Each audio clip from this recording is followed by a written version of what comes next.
चलिए एकता टॉक्स में एक छोटी सी कहानी आप सबके साथ। नितिन और कशिश एलिमेंट्री स्कूल में पढ़ने वाले दो प्यारे से बच्चे हैं।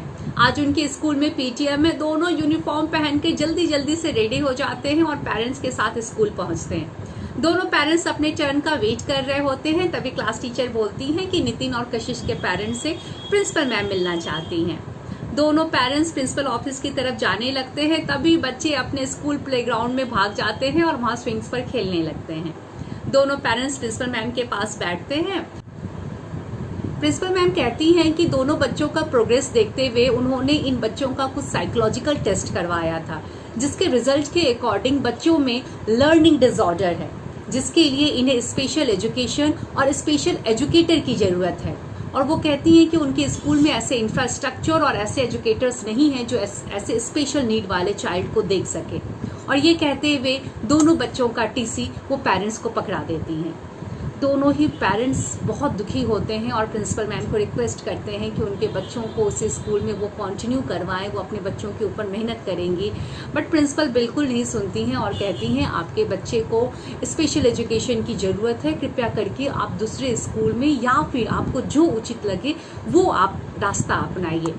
दोनों ही पेरेंट्स दुखी होकर प्रिंसिपल मैम के ऑफिस से निकलते हैं। नितिन की मम्मा अपने बेटे को बुलाती है। बार बार बुलाने पर भी नितिन नहीं आ रहा होता है। वो बिल्कुल स्विंग्स में से हटना नहीं चाह रहा था। नितिन की मम्मा उसे फिर से बुलाती है, वो नहीं आता है। वो उसके पास जाती हैं और क्योंकि वो बहुत परेशान थी और उन्होंने परेशानी में एक थप्पड़ अपने बेटे को लगाया और खींचते हुए उसे अपने घर की तरफ ले चली। नितिन कुछ समझ नहीं पा रहा था। उसने अपनी मम्मा से पूछा, मम्मा क्या हुआ? तो नितिन की मम्मा बोलती हैं कि तुम बिल्कुल पढ़ाई नहीं करते, पूरे टाइम मोबाइल लैपटॉप टीवी में लगे रहते हो। देखो इसलिए तुम्हें स्कूल से निकाल दिया गया है, अब तुम्हें कहीं एडमिशन नहीं मिलेगा, तुम तो मेरी कोई बात भी नहीं सुनते हो। और वो बिल्कुल परेशान होते हुए घर की तरफ चल पड़ती हैं। कशिश की माँ भी कशिश के पास जाती हैं और उसे घर चलने को कहती हैं। कशिश भी जिद पर आ जाती है और बोलती है मम्मा मैं थोड़ी देर और खेलना चाहती हूँ। कशिश की माँ कुछ नहीं बोलती है, वहीं बेंच पे थोड़ी देर अपनी बेटी का इंतजार करती हैं। और फिर कशिश उनके पास आती है और बोलती है मम्मा आज पीटीएम में क्या हुआ, मैम क्या बोल रही थी? कशिश की मम्मा बोलती हैं एज यूजुअल आपकी टीचर आपको अप्रिशिएट कर रही थी। चलो इसी बात पे हम आपके पसंद का पेस्ट्री खाते हुए घर चलेंगे। दोनों पेस्ट्री शॉप में जाते हैं, एंजॉय करते हैं और घर जाते हैं। कहते हैं ना समय निकलते देर नहीं लगता, यूं ही देखते देखते 20 साल निकल गया। आज नितिन की सोसाइटी में चारों तरफ भागम भाग है।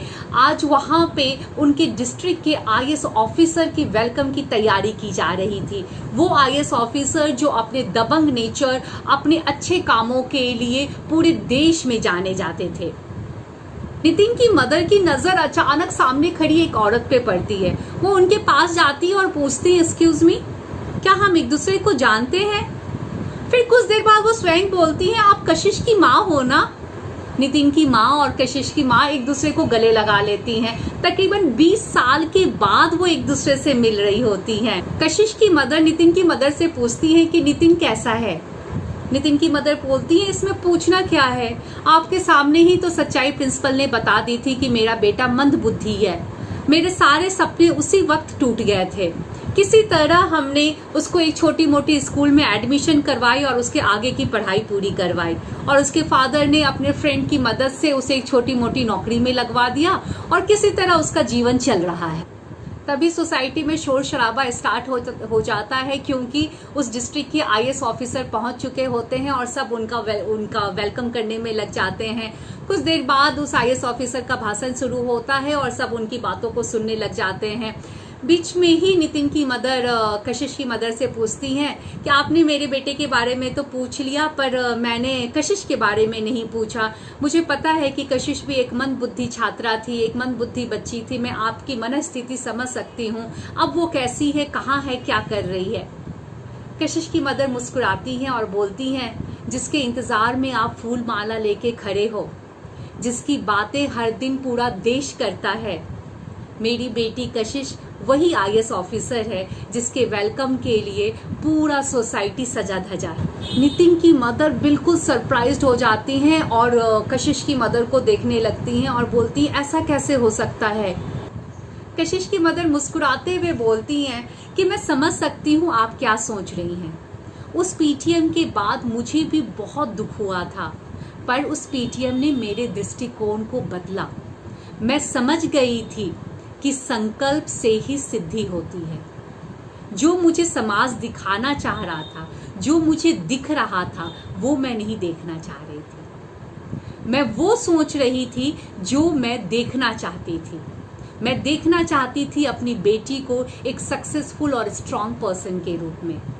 मैंने अपनी बेटी को बार बार बताया कि उसमें वो सब गुण हैं जो एक सक्सेसफुल पर्सन में होना चाहिए। वो जो चाहे जिंदगी में कर सकती है। हम जो सोचते हैं, हम बोलते हैं और बार बार रिपीट करते हैं, वही सच्चाई बनती है। पूरा यूनिवर्स हमारी बातों को सुनता है और अलादीन के जिन की तरह बोलता है, boss your wish my command. मैंने विश किया अपनी बेटी के लिए, मैंने विश किया पूरे समाज के लिए। बच्चे को क्रिटिसिज्म एंड कंपैरिजन नहीं, एक्सेप्टेंस चाहिए होता है। और एक बच्चे के लिए उनके पेरेंट्स से बढ़कर कोई नहीं होता। पेरेंट्स जो बोलते हैं, बच्चा उन्हें सच मानता है। पेरेंट्स अगर उसे मंद बुद्धि कहेंगे, एक इंटेलिजेंट बच्चा भी अपने आप को मंद बुद्धि मानने लगेगा। और अगर पेरेंट्स उसे बोलेंगे कि तुम्हारे पास पंख है, तुम कहीं भी उड़ सकते हो, तो वो बच्चा कहीं भी उड़ने को तैयार हो जाता है। पेरेंट्स को बच्चे के बकेट को सेल्फ एस्टीम और कॉन्फिडेंस के साथ इतना भर देना चाहिए कि समाज कितना भी उसमें छेद करे पर उसे खाली ना कर सके। इन दोनों में से आप कौन सी माँ हैं?